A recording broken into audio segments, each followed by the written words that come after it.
Hello મિત્રો, કેમ છો આપ सब મજામાં જશો? તો મિત્રો આજે આપણી વાડીએ જેસીબી આવી ગયું છે કામ કરવા માટે। તો મિત્રો જઈ રહ્યું છે જેસીબી, સામે ઢગલો ખણીને બહાર નાખવાનો હોય, ત્યાં બોર કરેલો હોય મોટર ઉતારવાની એટલા માટે। તો આપણા કાકા ટ્રેક્ટર લઈને આવી ગયા છે, લેબર માટે લાકડા લઈ આવ્યા હળગાવવા માટે।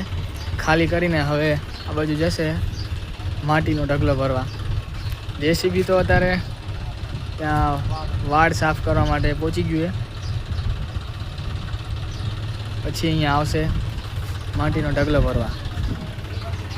તો હવે આપણે ખેતરના પાછળના ભાગમાં આવી ગયા અને અહીંયા જેસીબી વાડ સાફ કરેલો જુઓ, આપણા પપ્પા બેઠા છે જેસીબીમાં અને આ વાડ સાફ કરે છે।